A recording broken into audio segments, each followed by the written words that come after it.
What happens when a simple human security contractor becomes the most valuable prisoner in the galaxy?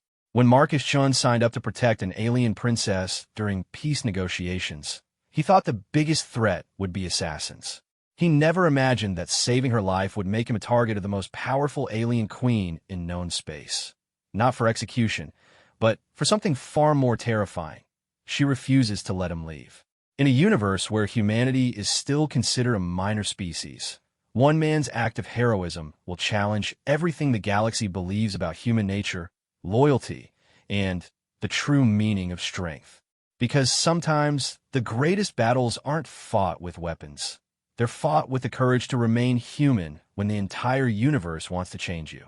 The story that follows will take you on a journey across star systems, through alien courts, and into the heart of what makes humanity truly extraordinary.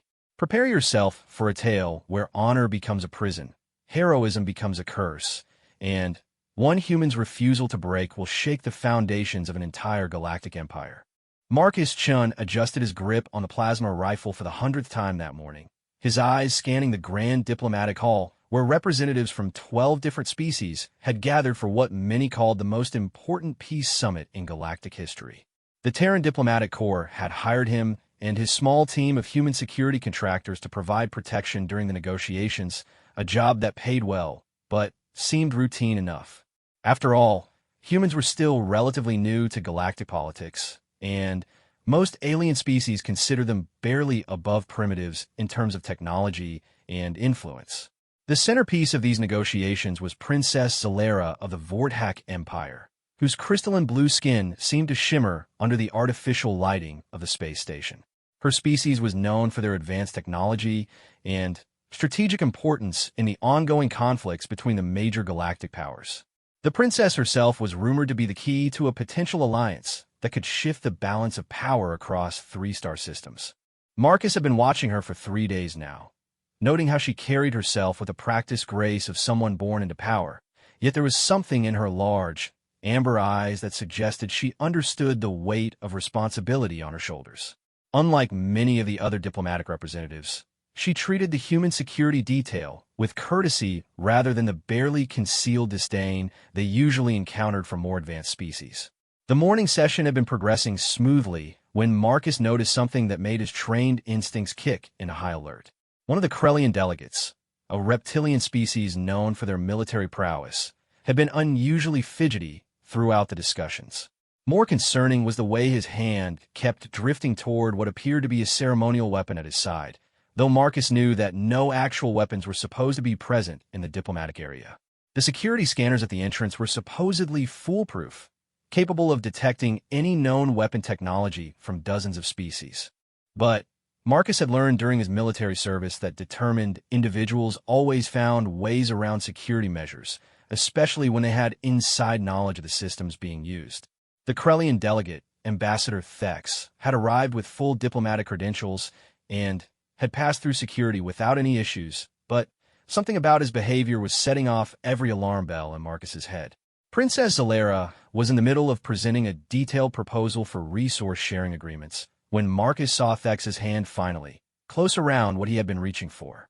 In a split second, Marcus recognized the distinctive energy signature of a bioweapon, something that would have been undetectable by conventional scanners because it was grown rather than manufactured. The Krellians were known for their biotechnology, though using it for assassination attempts was supposedly beneath their warrior code. Time seemed to slow as Marcus watched Thex rise from his seat, the bioweapon now clearly visible as a crystalline shard that pulsed with internal energy. The weapon was small enough to conceal easily, but powerful enough to penetrate most forms of personal shielding. More importantly, Marcus could see from the trajectory that Thex was aiming directly at Princess Zalera, who remained focused on her presentation and completely unaware of the immediate threat. Without hesitation, Marcus launched himself from his position near the wall, his combat training taking over as he calculated angles and distances in a fraction of a second available to him. The other security personnel were too far away to intercede, and the diplomatic protocols that governed the summit meant that most of the alien delegates had their own personal shields activated, which would prevent them from moving quickly enough to help. The bioweapon discharged just as Marcus reached the princess, the crystalline projectile streaming through the air with deadly accuracy. Marcus managed to tackle Zalera to the ground, his body positioned between her and the incoming threat. The weapon struck him in the shoulder, and immediately he felt a burning sensation that spread rapidly through his nervous system. Bioweapons were designed to be species-specific, but the Krellian version was particularly nasty because it adapted to whatever biological system it encountered. The chaos that erupted in the diplomatic hall was immediate and overwhelming. Security alarms began blaring as automated systems detected the weapon discharge, while delegates from multiple species either activated personal protection protocols or scrambled for the exits. Marcus could hear Princess Zalera calling out in her own language, her voice filled with concern and surprise, but the bioweapon was already affecting his ability to process sensory information clearly. The next few minutes were a blur of activity as medical personnel rushed to the scene and security teams moved to apprehend Ambassador Thex. Marcus was dimly aware of being lifted onto a medical transport, but the bioweapon was designed to cause rapid system failure in most carbon-based life forms. The medics working on him were clearly struggling to counteract its effects, especially since human physiology was still relatively unknown to most galactic medical professionals. As consciousness faded, Marcus could hear Princess Zalera arguing with someone, her voice carrying an authority that cut through the general confusion. She was demanding that the best medical specialists be brought in immediately, regardless of cost or diplomatic complications. The last thing he remembered was the feeling of her cool, crystalline hand touching his forehead, and her voice speaking in surprisingly clear, standard galactic, promising that she would not let him die for saving her life. When Marcus regained consciousness 3 days later, he found himself in a medical facility unlike anything he had ever seen. The walls seemed to be made of some kind of living crystal that pulsed with soft, healing energy, and the air itself felt charged with restorative properties. More surprising was the fact that Princess Zalera was sitting beside his bed, her formal diplomatic attire replaced with simpler clothes that somehow made her seem more approachable. She explained that the bioweapon should have killed him within minutes, but human physiology had proved remarkably adaptable. Instead of succumbing to the toxin, his immune system had somehow learned to neutralize it, though the process had nearly killed him in the attempt. The medical specialists she had brought in were fascinated by his recovery and wanted to study it further, but she had insisted that his privacy and dignity be respected above their scientific curiosity. The assassination attempt had effectively ended the peace summit, with most delegates returning to their home worlds amid increased security concerns. However, Princess Zalera had remained on the space station specifically to ensure that Marcus received proper medical care. She felt personally responsible for his condition, since he had been injured while protecting her, and her sense of honor demanded that she see to his recovery personally. As they talked, Marcus began to understand that his actions had created complications far beyond the immediate diplomatic fallout. In Vorthack culture, someone who saved a royal family member's life created a debt of honor that could only be repaid through specific ceremonial processes. More importantly, his willingness to sacrifice himself for someone from another species had demonstrated qualities that the Vorthack considered extremely rare and valuable. The princess explained that news of his heroic actions had already reached her homeworld, where it had caused quite a stir among the royal court. The Vorthack Empire was currently engaged in a complex political situation involving succession rights and military alliances, and Marcus's demonstration of loyalty and courage had attracted the attention of some very powerful individuals. Unfortunately, this attention was not necessarily a good thing, especially for someone who just wanted to return home and resume his normal life. What Princess Zalera didn't tell him immediately was that her mother, Queen Vestra of the Vorthack Empire, had already issued a formal decree regarding Marcus's status. The Queen was known throughout the galaxy for her strategic brilliance and ruthless pursuit of anything that might benefit her empire. She had heard the reports of a human who had willingly sacrificed himself to protect her daughter, and she had decided that such an individual would be valuable as more than just a temporary security contractor. The conversation was interrupted when a communication device activated, displaying the holographic image of an imposing figure that Marcus immediately recognized as Queen Vestra herself. The queen's crystalline features were sharper and more angular than her daughter's, and her amber eyes held an intelligence that seemed to pierce through any attempt at deception. When she spoke, her voice carried the absolute authority of someone accustomed to being obeyed without question. Queen Vestra addressed Marcus directly, speaking in perfect Standard Galactic with an accent that somehow managed to sound both elegant and threatening. She thanked him for protecting her daughter and acknowledged the debt of honor that his actions had created. However, she also made it clear that she had no intention of simply letting him return to his previous life as if nothing had happened. Someone with his demonstrated loyalty and courage was too valuable to waste on routine security work for minor species. The Queen informed Marcus that she was formally requesting his transfer to the Vorthak Empire, where he would be given a position of honor and responsibility within the Royal Guard.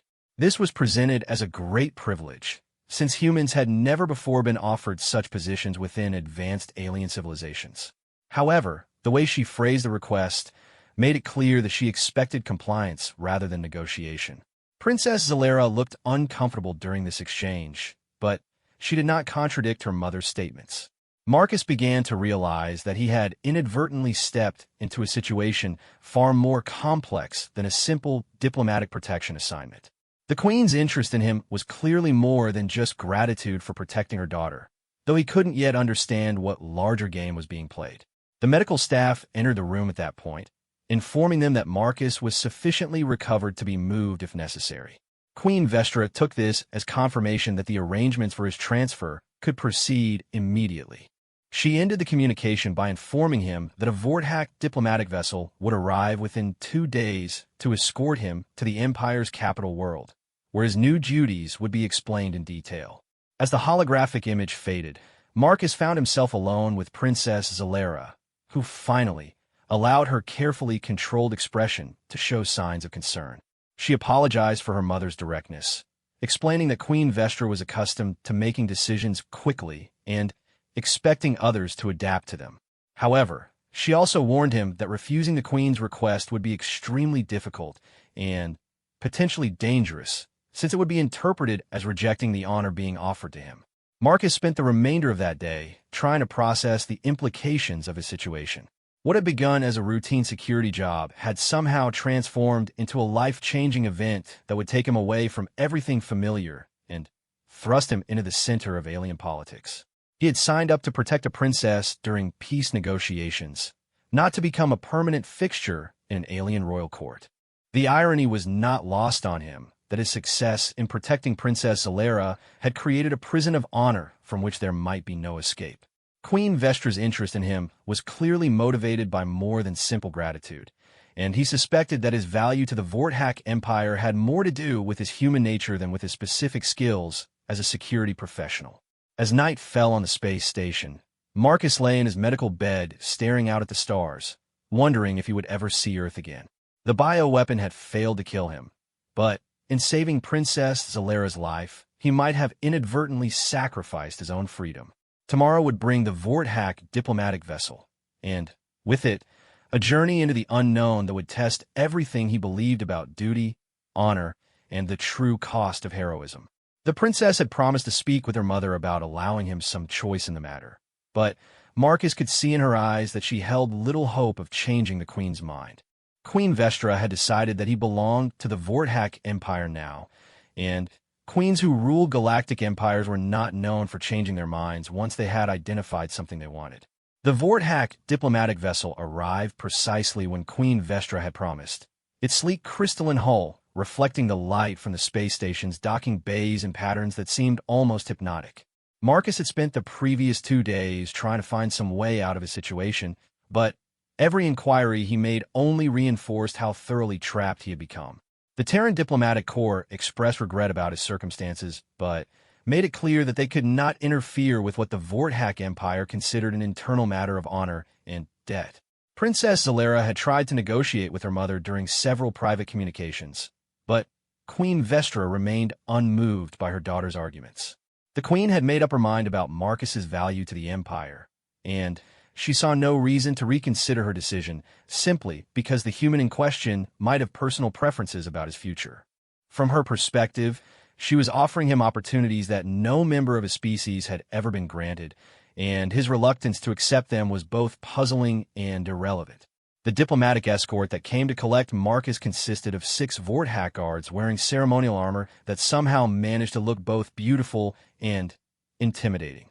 Their leader introduced himself as Commander HFY, a veteran officer whose crystalline features bore the subtle scarring that marked him as someone who had seen actual combat rather than just ceremonial duties. He treated Marcus with professional courtesy, but made it clear that this was not a request that could be declined. The journey to the Vorthack capital world of Zentera took 5 days through hyperspace, during which Marcus was given quarters that were more luxurious than anything he had ever experienced. The ship's technology was at least 2 generations ahead of anything humans had developed, and every surface seemed to be designed with both functionality and aesthetic appeal in mind. However, the comfort of his accommodations could not disguise the fact that he was essentially a prisoner, albeit one being treated with unusual respect. During the voyage, Commander HFY spent considerable time explaining Vorthack culture and customs to Marcus, apparently under orders to ensure that he would not inadvertently cause offense when presented to the royal court. The Vorthack Empire was built on rigid hierarchies and complex social protocols that had evolved over thousands of years. Honor and loyalty were considered the highest virtues, but they were defined in very specific ways that did not always align with human understanding of those concepts. The commander explained that Queen Vestra's interest in Marcus went beyond simple gratitude for protecting her daughter. The Vorthack Empire was currently facing external threats from rival powers and internal challenges from noble families who questioned the Queen's policies. In such circumstances, having a proven example of absolute loyalty could be extremely valuable, especially if that loyalty could be demonstrated to come from someone with no personal stake in Vorthack politics. Marcus began to understand that he was being positioned as a symbol rather than simply as a guard or advisor. His willingness to sacrifice himself for Princess Zelera had demonstrated qualities that the Queen wanted to associate with her reign and her family. By bringing him into the royal household and showcasing his loyalty, she could reinforce her own image as someone who inspired such devotion, even from aliens who owed her nothing. The political implications became clearer when Commander HFY explained the current succession crisis that was consuming much of the royal court's attention.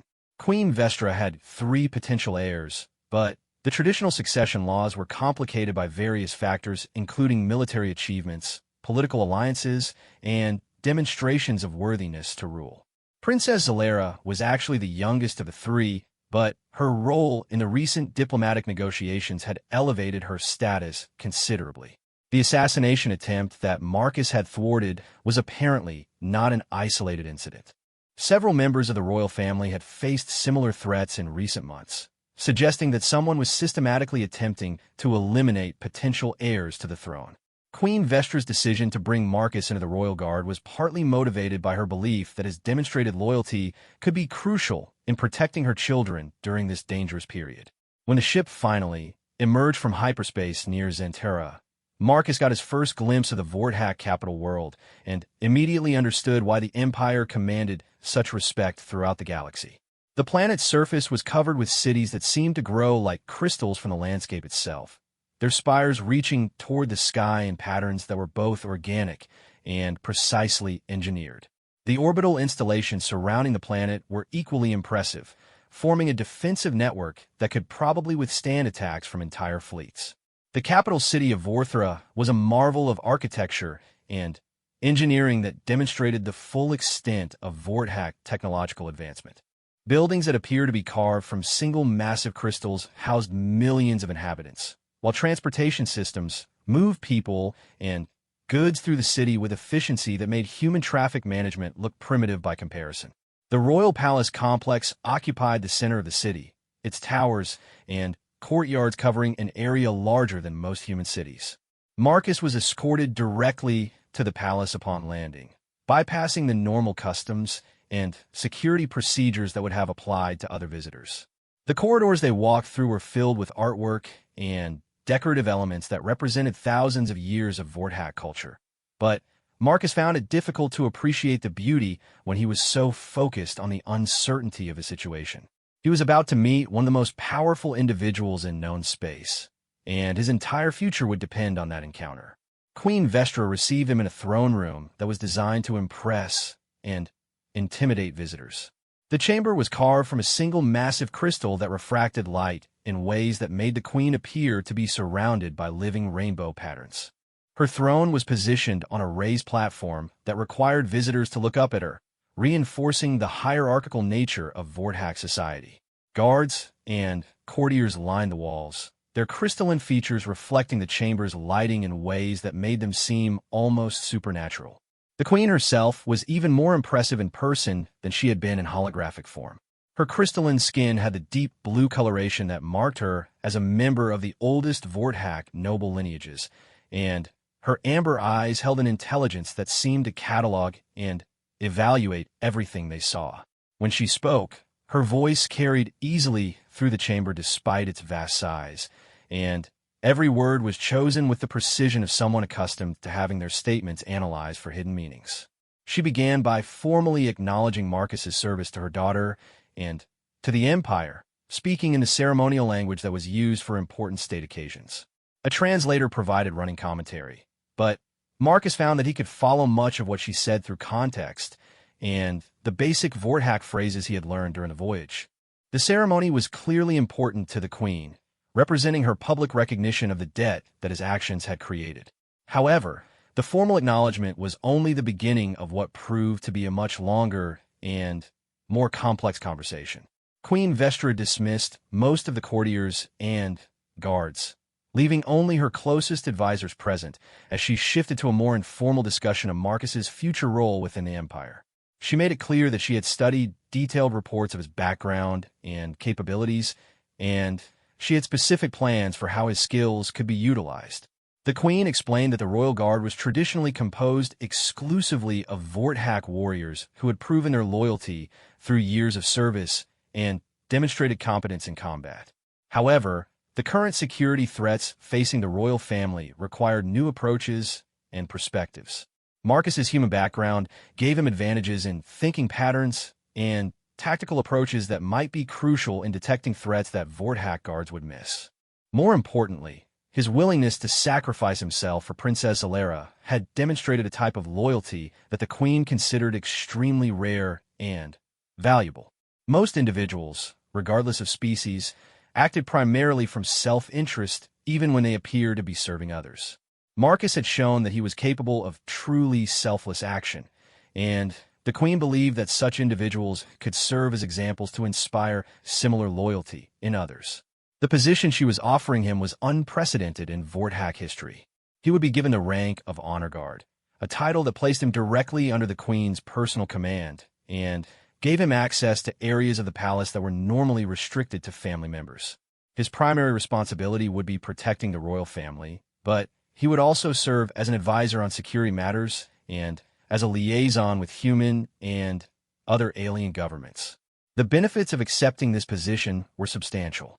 He would receive compensation that would make him wealthy by human standards, access to Vorthak technology, and medical care that could extend his lifespan considerably, and opportunities for advancement within the imperial hierarchy that were normally unavailable to non-Vorthak individuals. He would also have the queen's personal protection, which meant that few individuals in the galaxy would dare to threaten him. However, Queen Vestra also made it clear that accepting the position would require certain commitments that could not be easily undone. He would be expected to swear a formal oath of loyalty to the royal family and to the Empire, binding him to serve for a minimum period of 10 standard years. During that time, he would be considered a member of the royal household, which meant that leaving without permission would be considered desertion and would carry severe penalties. The queen paused at this point, allowing Marcus time to consider the implications of what she was proposing. She had presented the offer in terms that made it sound like a tremendous opportunity, but the underlying message was clear. She had decided that he belonged to the Vorthak Empire now, and his personal preferences about the matter were not particularly relevant to her decision-making process. Marcus found himself in an impossible position. Accepting the queen's offer would mean abandoning his previous life and committing himself to serving an alien government whose long-term goals he did not fully understand. Refusing it would likely result in consequences that the queen had not explicitly described, but that he suspected would be extremely unpleasant. The debt of honor that his actions had created was being used to justify what amounted to sophisticated kidnapping. Princess Zalera had been present during the formal ceremony, but had remained silent throughout the more detailed discussion of his future role. However, Marcus could see the concern in her amber eyes and the tension in her crystalline features. She clearly felt responsible for his predicament, but she was also bound by the same cultural constraints that prevented her from openly contradicting her mother in front of the royal court. The queen eventually asked for his response to her offer, making it clear that she expected an answer immediately rather than time to consider his options. Marcus realized that this was a test as much as it was a negotiation. How he handled this moment would determine not only his own future, but also how the queen viewed his character and potential value to the empire. Looking around the throne room at the assembled courtiers and guards, Marcus understood that he was witnessing a pivotal moment in his life. Everything that happened from this point forward will be shaped by the decision he made in the next few minutes. The queen was offering him power and privilege beyond anything he had ever imagined, but the price would be his freedom and possibly his identity as a human being. The silence in the throne room stretched on as Marcus weighed his options, knowing that Queen Vestra was evaluating his every expression and gesture for clues about his character and intentions. Whatever he said next would either seal his fate as a permanent member of the Vorthak royal household or set in motion events that could have consequences far beyond his personal situation. The human who had simply wanted to do his job protecting a princess during peace negotiations was about to discover just how far the ripples of a single heroic act could spread. Marcus took a deep breath and looked directly at Queen Vestra, knowing that his next words would determine the course of his entire future. The throne room remained absolutely silent as he considered his response, and he could feel the weight of dozens of alien eyes watching his every movement. Finally, he spoke with the same straightforward honesty that had guided his actions throughout his military and security career. "Your Majesty," he began, his voice carrying clearly through the crystal chamber, "I am honored by your offer and grateful for the recognition of my actions. However, I must respectfully request time to understand exactly what my service would entail and what it would mean for my connections to my own people.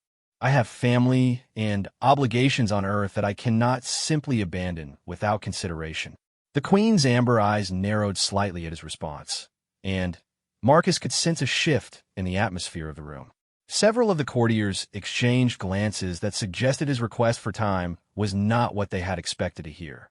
Queen Vestra remained silent for several long moments, clearly evaluating both his words and his manner of speaking. "Interesting," she finally said, her voice carrying a tone that Marcus could not quite interpret. "Most individuals would either accept such an offer immediately or refuse it outright.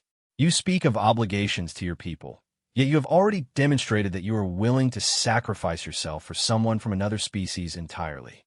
Tell me, Marcus Chun of Earth, what obligations could be more important than the honor I am offering you?" Marcus realized that he was walking a diplomatic tightrope that could snap at any moment. The queen was testing him, trying to understand his motivations and character through his responses to her pressure.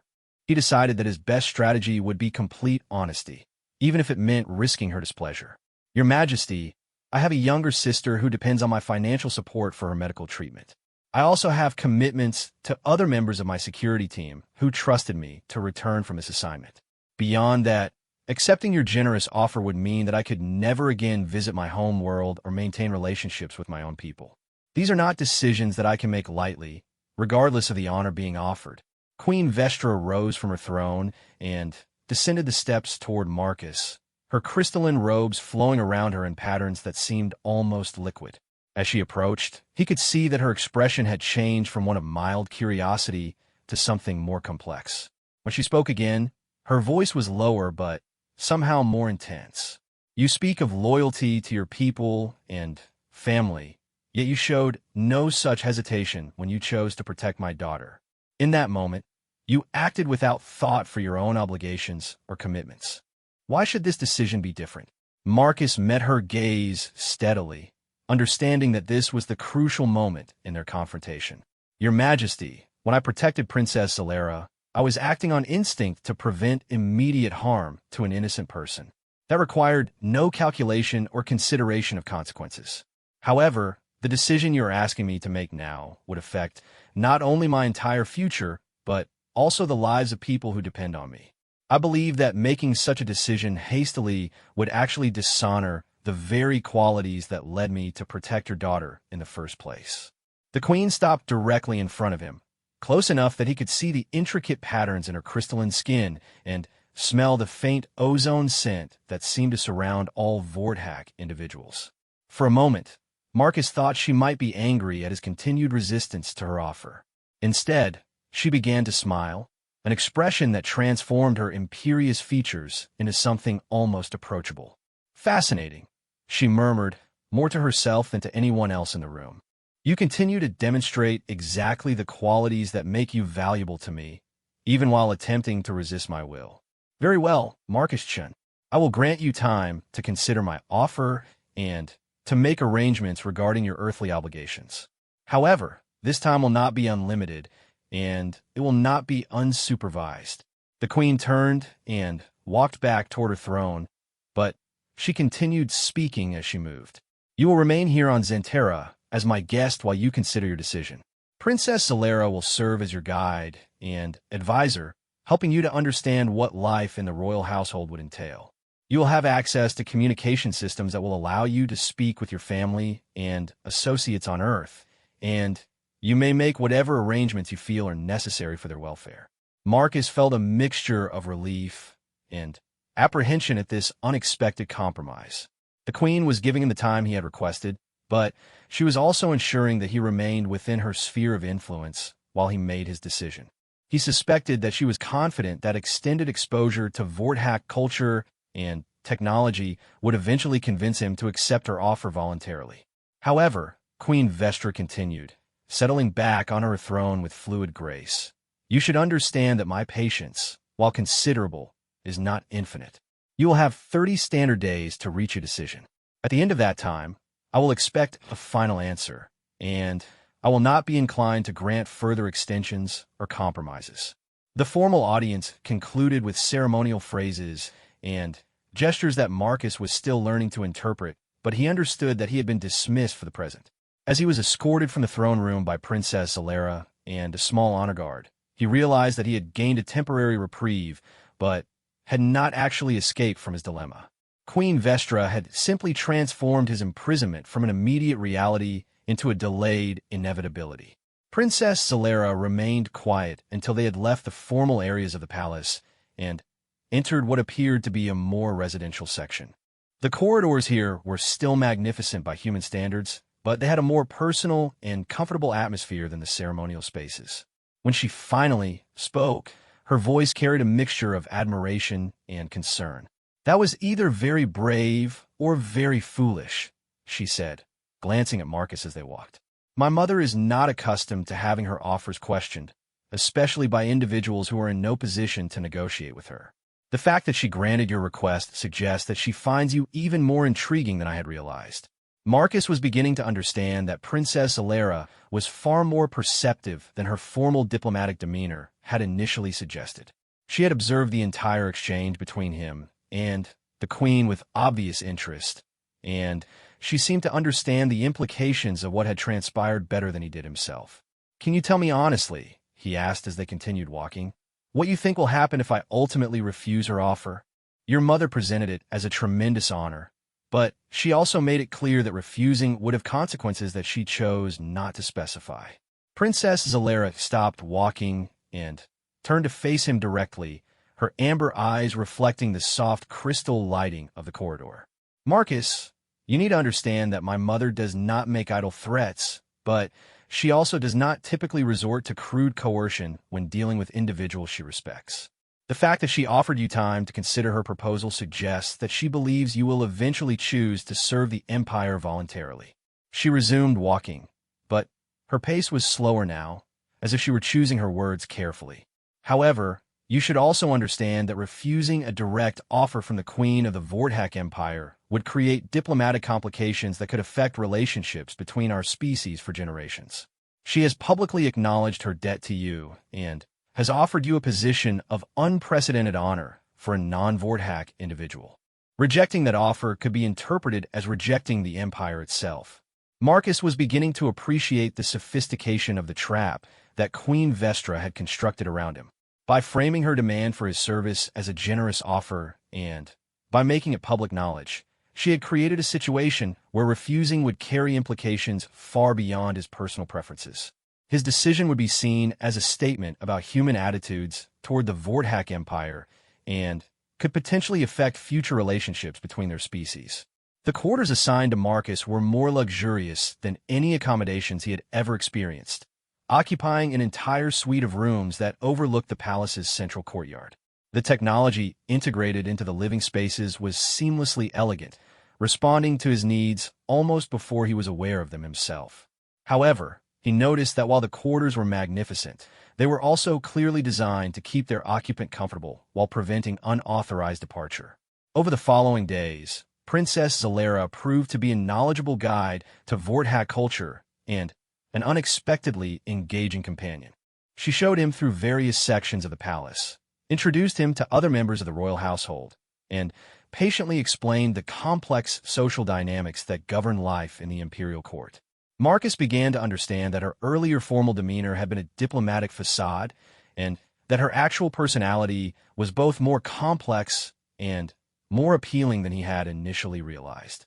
The princess seemed genuinely interested in human culture and perspectives, asking detailed questions about Earth society and Marcus's own background.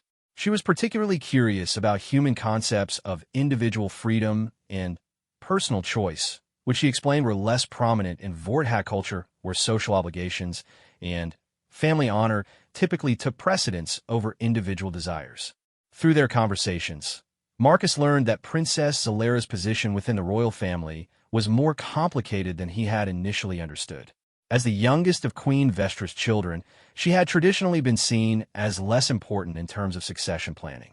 However, her success in the recent diplomatic negotiations had elevated her status considerably, creating both opportunities and dangers for her future. The assassination attempt that Marcus had thwarted was apparently part of a larger campaign against the royal family that had been orchestrated by a coalition of noble houses who opposed Queen Vestra's policies. These houses believed that the empire had become too focused on external expansion and not sufficiently attentive to the traditional values that had made the Vorthak great. They saw the younger generation of royals, particularly Princess Zalera, as being too willing to accommodate alien influences and perspectives. Marcus began to understand that his presence in the royal household was significant beyond the personal debt that Queen Vestra felt she owed him. By bringing a human into the royal guard, she was making a statement about the empire's future direction and its willingness to incorporate the best qualities from other species. However, this same decision was also providing ammunition to her political opponents, who could point to his presence as evidence of the royal family's abandonment of Vorthak traditions. The communication system in his quarters allowed Marcus to speak regularly with his sister and other family members on Earth, though he was careful not to reveal too much about his actual circumstances. His sister Sarah was undergoing treatment for a rare neurological condition that required expensive, ongoing care, and Marcus had been her primary source of financial support for several years. The security company he worked for had agreed to continue her medical coverage for a limited time, but they could not maintain that support indefinitely if he did not return to active duty. These conversations with his family reinforced the impossible nature of his situation. Accepting Queen Vestra's offer would provide him with resources that could ensure his sister's care for the rest of her life, but it would also mean that he might never be able to see her again. The Vorthak Empire's relationship with Earth was currently limited to formal diplomatic contacts, and private travel between the species was extremely rare and difficult to arrange.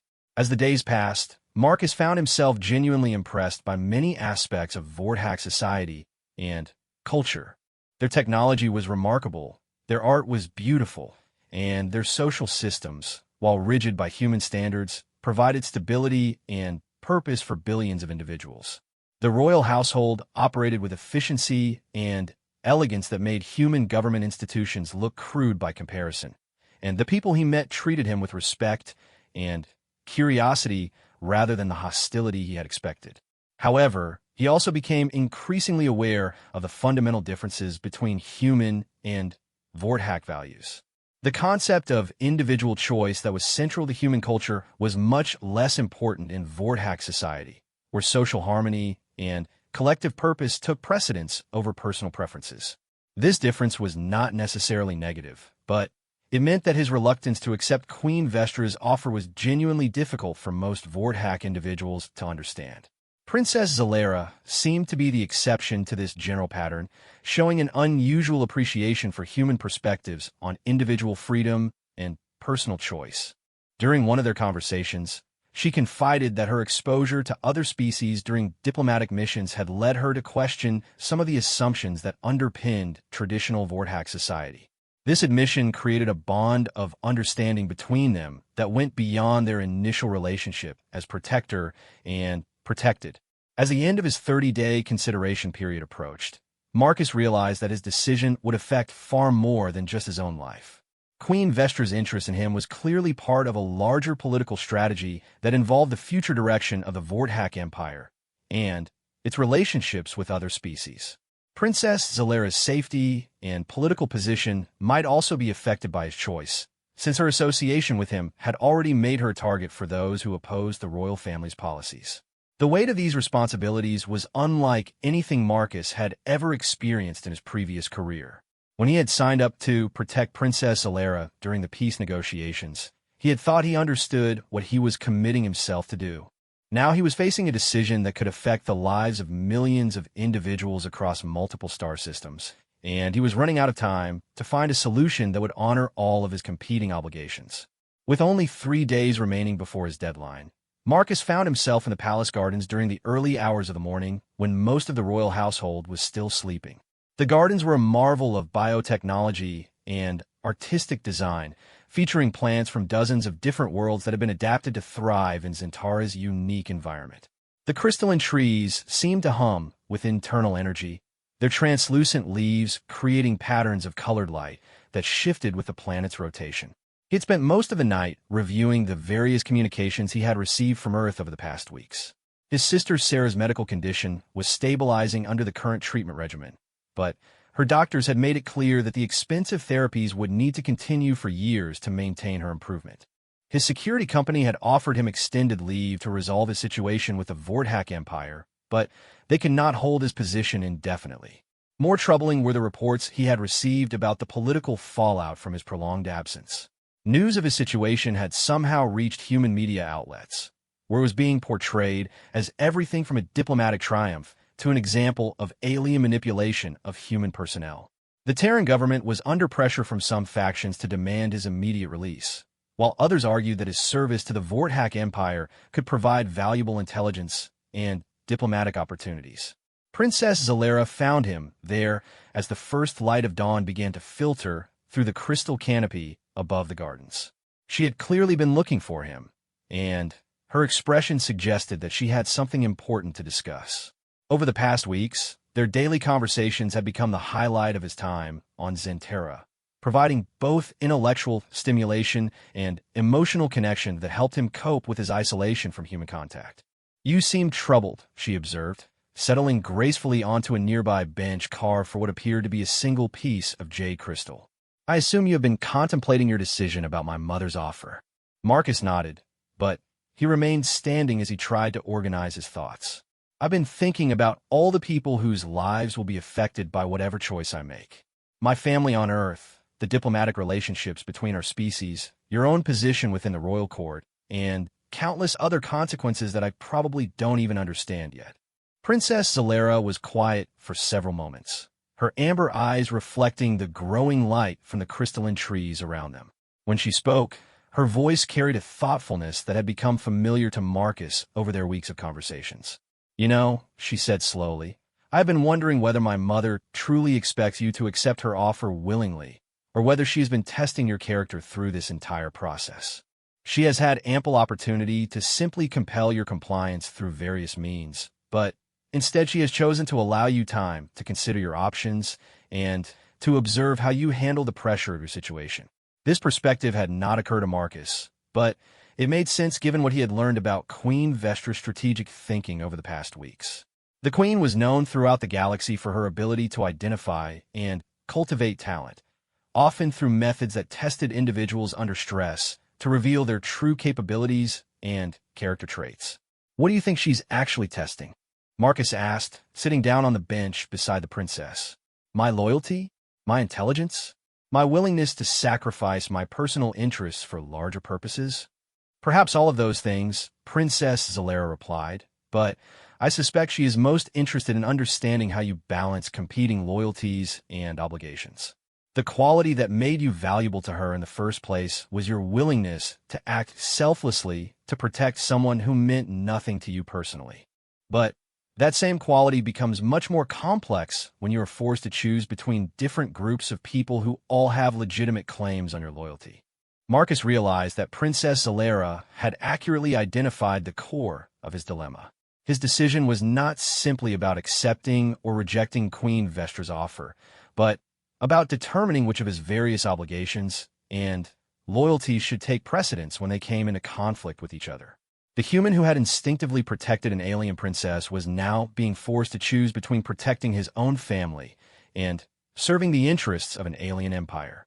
There's something else I need to tell you, Princess Zalera continued, her voice taking on a more serious tone. The intelligence reports we have been receiving suggest that the threats against the royal family are escalating. The coalition of noble houses that opposes my mother's policies has been growing bolder in their actions, and there have been several incidents in the past week that suggest they may be planning something more dramatic than individual assassination attempts. This information added another layer of complexity to Marcus's situation.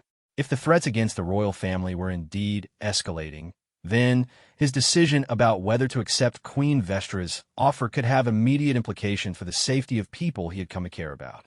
Princess Zalera, in particular, had shown him kindness and understanding that went far beyond what he had any right to expect from someone of her status. What kind of incidents? Marcus asked, his security training automatically focusing on the tactical implications of the information she was sharing. Surveillance of royal family members during their public appearances, attempts to infiltrate the palace guard with individuals whose loyalty is questionable, and intelligence suggesting that weapons and equipment have been moved to strategic positions around the capital city. My mother's security advisors believe that a coordinated attack on the palace itself may be imminent. Marcus felt a familiar tension building in his chest as his mind shifted into the analytical mode that had served him well throughout his military and security career. If the palace was indeed facing a coordinated attack, then the royal family's safety would depend on having security personnel who could think beyond conventional Vorhack tactical approaches. His human perspective and experience with asymmetric threats could be crucial in detecting and countering attack methods that the regular palace guard might not anticipate. Has anyone considered the possibility that this entire situation might be connected to my presence here? Marcus asked. The coalition opposing your mother could be using my case as a symbol of what they see as inappropriate alien influence on the royal family. My continued presence in the palace could be escalating the very threats that Queen Vestra wants me to help counter. Princess Zalera turned to look at him directly, her expression showing surprise at his suggestion. You think that our enemies are using you as a justification for their actions? It's possible, Marcus replied, his mind working through the implications. Think about it from their perspective. Here's a human who saved the life of a royal family member and is now being offered an unprecedented position within the royal guard. If you're trying to convince other noble houses that the queen has lost sight of traditional Vorhack values, my case would be perfect propaganda material. The princess was quiet for several minutes, clearly considering this possibility. When she spoke again, her voice carried a note of concern that Marcus had not heard before. If you're correct about this, then your decision about my mother's offer becomes even more complicated. Accepting it could provide our enemies with additional ammunition for their cause, but refusing it could be seen as validation of their arguments about alien influences being temporary and unreliable. Marcus realized that he had stumbled upon what might be the true purpose behind Queen Vestra's offer and her insistence on giving him time to consider it. The Queen was not simply testing his character or trying to recruit his services. She was creating a public demonstration of human loyalty and capability that would either strengthen or weaken her political position, depending on how it was resolved. "Your mother is more clever than I gave her credit for," Marcus said with grudging admiration. "She's created a situation where my decision will send a clear message about human-Vorthack relations regardless of what I choose. If I accept her offer, it demonstrates that humans can be trusted with important responsibilities within the Empire.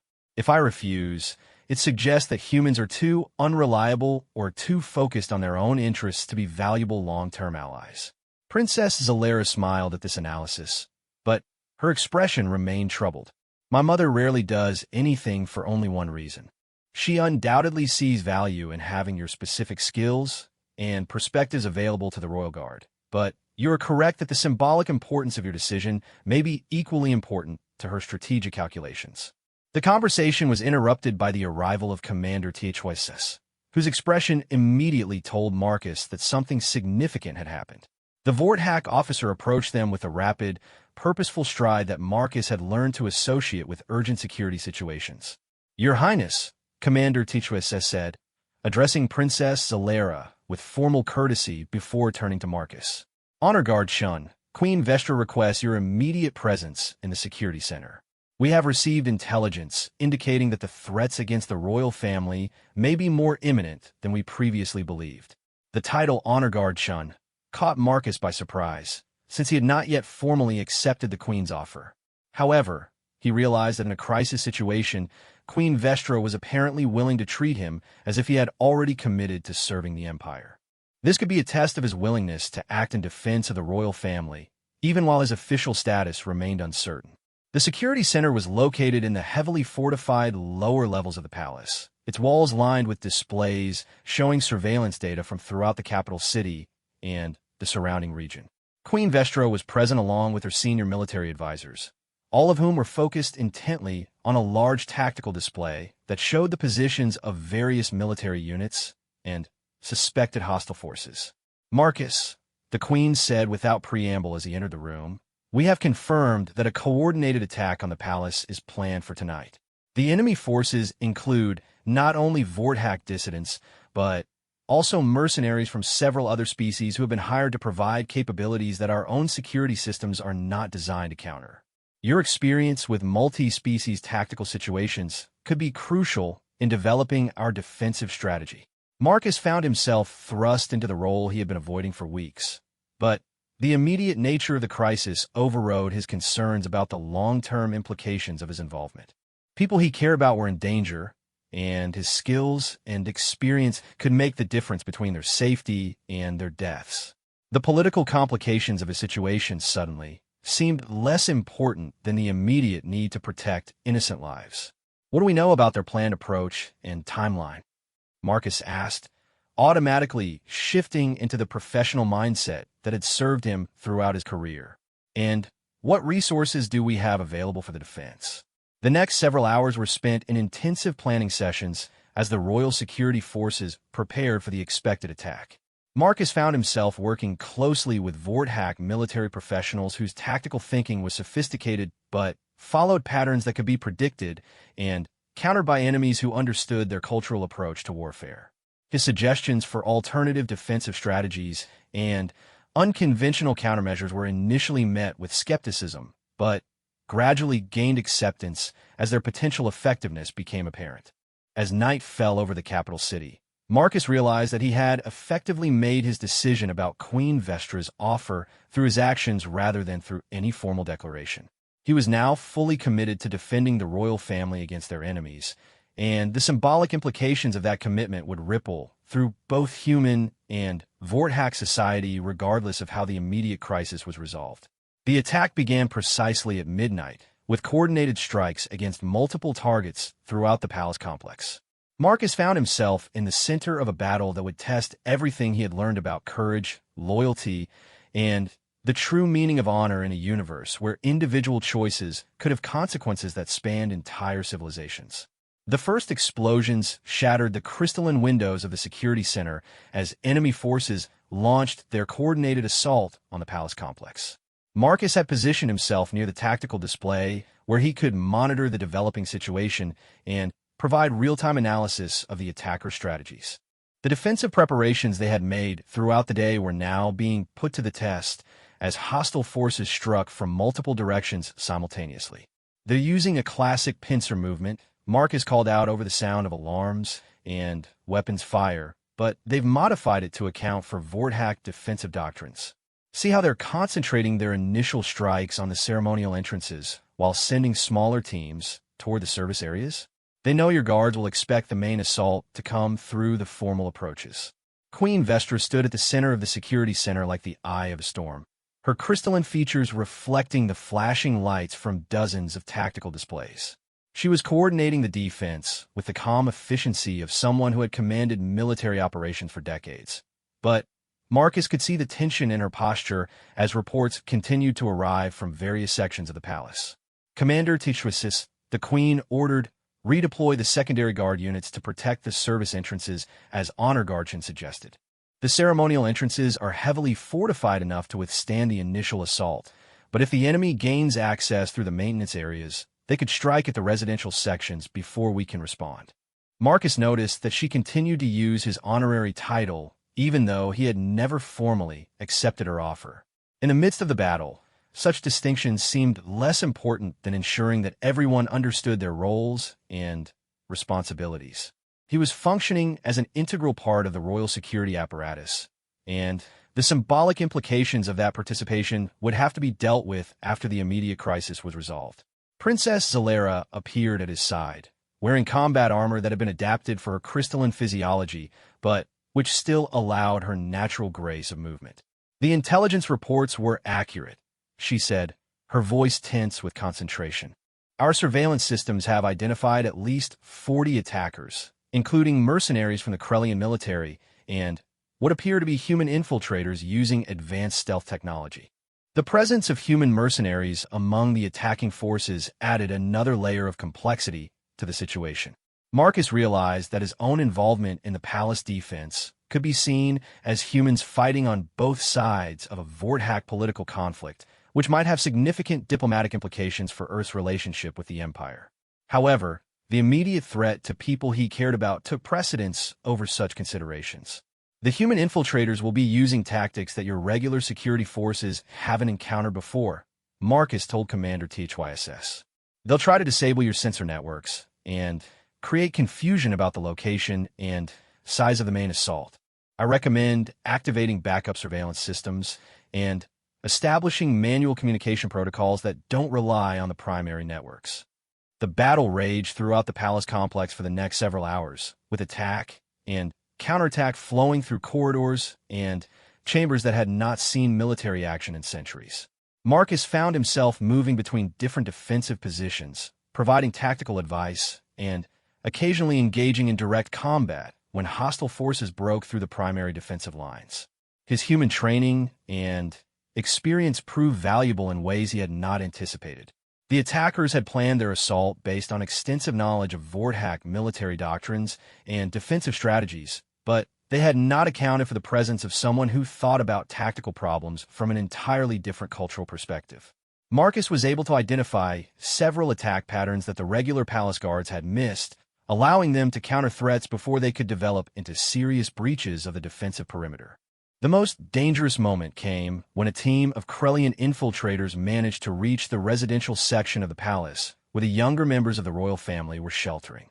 The attackers had bypassed the main defensive lines by using maintenance tunnels that were not covered by the standard security protocols, and they were moving toward the royal quarters with equipment designed to neutralize the personal protection systems that guarded individual family members.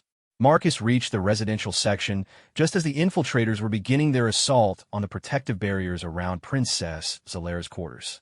The Krellian warriors were using biotechnology weapons similar to the one that had nearly killed him during the original assassination attempt, but their tactics were more sophisticated and coordinated than the single attacker he had faced before.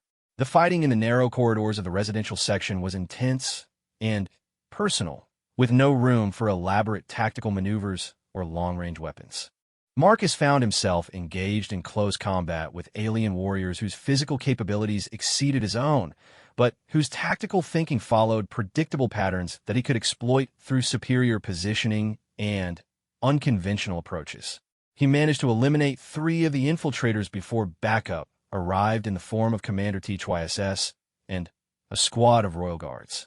The remaining attackers were quickly overwhelmed, but not before they had managed to damage several critical systems and create enough chaos to mask the movements of other hostile forces elsewhere in the palace. As the immediate threat to the residential section was neutralized, Marcus received an urgent communication from Queen Vestra, summoning him back to the security center. When he arrived, he found the situation had evolved in ways that would require difficult decisions about the defense strategy and the deployment of the remaining security forces. The main assault was a diversion, the Queen explained as he studied the tactical displays. While we were focused on protecting the palace complex itself, enemy forces have seized control of several key installations in the capital city, including the primary power generation facility and the communications center. They are now in a position to cut off our external support and isolate us completely. Marcus realized that the attackers had executed a much more sophisticated plan than anyone had anticipated. Rather than simply attempting to overwhelm the palace defenses through direct assault, they had created a complex multi-phase operation designed to achieve strategic control over the entire capital region. The assault on the palace had been intended to draw security forces into defensive positions while the real objectives were achieved elsewhere. How long before they can complete their control of the city infrastructure? Marcus asked, studying the intelligence reports flowing across the displays. Perhaps 6 hours, Commander HYSS replied grimly. Once they have consolidated their positions, they will be able to demand the surrender of the royal family under threat of cutting off all power and communications to the palace. Even our defensive systems cannot operate indefinitely without external power sources. Queen Vestra turned to Marcus with an expression that combined respect with desperate calculation. Honor guard, Shun. Your analysis of their tactical approach has been more accurate than our own intelligence assessments. What do you recommend as our response to this development? Marcus found himself in the position he had been trying to avoid for weeks, formally advising the Queen of the Vorthak Empire on matters that could determine the fate of her reign and the future direction of galactic politics. However, the lives of people he cared about depended on his ability to think clearly and provide sound tactical guidance. We need to shift from defensive to offensive operations, he said after studying the available information. The enemy has achieved surprise and tactical advantage by seizing the initiative, but their positions in the city are probably not as secure as they appear. If we can mount coordinated counterstrikes against their key installations before they have time to consolidate, we might be able to regain control of the situation. The plan that emerged from the subsequent discussions was ambitious and risky, requiring the Royal Guard to abandon their defensive positions and launch simultaneous attacks on multiple targets throughout the capital city. Marcus found himself designated as one of the strike team leaders, responsible for coordinating the assault on the communications center, while other teams moved against the power facility and the command posts that were directing the enemy operations. The counterattack began before dawn, with Royal Guard units moving through the city using routes and tactics that Marcus had suggested based on his analysis of the enemy's deployment patterns. The fighting was fierce as both sides committed their remaining reserves to what everyone understood would be the decisive phase of the battle. Marcus led his team through the industrial section of the capital city, using his knowledge of urban warfare techniques to approach the communications center from directions that the defenders had not adequately prepared for. The facility was heavily guarded, but the enemy forces were positioned to repel conventional attacks rather than the unconventional approach that Marcus had planned. The assault on the communications center succeeded after several hours of intense fighting, but the cost was significant. Marcus had been wounded during the final assault, and several members of his team had been killed or seriously injured. However, their success in regaining control of the communications network allowed Queen Vestra to coordinate the other phases of the counterattack and to call for reinforcements from loyal military units stationed outside the capital region. By midday, the rebellion had been effectively crushed, with most of the enemy leaders either captured or killed. The noble houses that had supported the coup attempt were facing the prospect of severe punishment, while those who had remained loyal to the queen were being rewarded with increased status and privileges within the imperial hierarchy. Marcus found himself back in the medical facility where his adventure had begun weeks earlier, receiving treatment for injuries sustained during the communications center assault. However, this time Princess Zalera was not the only royal family member present at his bedside. Queen Vestra herself had come to personally thank him for his role in defending the empire and to formally resolve the question of his future status. "Honor guard, Shun," the queen said, her voice carrying a warmth that he had never heard before. "You have proven beyond any doubt that your loyalty to the royal family and to the empire is genuine and absolute. Your actions during the crisis have saved not only individual lives, but the stability of our government itself. I am prepared to offer you any reward within my power to grant." Marcus looked at both the queen and Princess Zalera, understanding that this was the moment when all of the complications and conflicts of the past weeks would finally be resolved. His decision about whether to accept formal service with the Vorthak Empire could no longer be postponed or negotiated. "Your Majesty," he said carefully, "I have come to understand that my situation was never really about a simple choice between accepting or rejecting your offer. The events of the past weeks have shown me that the relationships between different species and governments are far more complex than I initially realized, and that individual actions can have consequences that extend far beyond personal preferences." Queen Vestra smiled at this response, recognizing that Marcus had learned to think in the strategic terms that govern her own approach to leadership and decision-making. "I would like to propose a different arrangement," Marcus continued. "Rather than accepting permanent service within the Royal Guard, I would like to serve as a liaison between the Vorthak Empire and Earth, helping to build stronger relationships between our peoples while maintaining my connections to both cultures. This would allow me to honor my obligations to your family, while also fulfilling my responsibilities to my own people." The Queen considered this proposal for several long moments, clearly evaluating its implications for her own political strategies and the Empire's long-term interests. Finally, she nodded with apparent satisfaction. "Honor guard, Shun," she said formally. "I accept your proposal and hereby appoint you as Special Ambassador for Human Vorthak Relations, with all the privileges and responsibilities that such a position entails. You will divide your time between Zentera and Earth, serving both our peoples in the cause of mutual understanding and cooperation." As Marcus accepted this new role, he realized that his journey from security contractor to galactic diplomat had taught him important lessons about honor, loyalty, and the true meaning of heroism. Sometimes the greatest service an individual could provide was not the dramatic gesture of self-sacrifice, but the patient work of building bridges between different worlds and different ways of thinking. Princess Zalera squeezed his hand gently, her amber eyes reflecting satisfaction at the resolution they had achieved. "You know," she said quietly, "I think my mother planned this outcome from the very beginning. She never really wanted to keep you as a prisoner. She wanted to transform you into something much more valuable, a permanent link between our peoples that would benefit both of our civilizations for generations to come." Marcus smiled as he contemplated his new future, one that would allow him to honor all of his competing loyalties while serving a purpose larger than any he had previously imagined. The human who had simply wanted to do his job protecting a princess during peace negotiations had become something unprecedented in galactic history. A bridge between worlds, built from courage, understanding, and the refusal to let fear determine the boundaries of what was possible. In the end, Queen Vestra's refusal to release him had become the foundation for a new kind of freedom, one that would allow him to serve both humanity and the wider galactic community in ways that no human had ever been permitted to do before. The Prison of Honor had become a platform for unprecedented opportunity, and Marcus Chun was ready to embrace whatever challenges and adventures lay ahead in his role as humanity's first interstellar diplomat.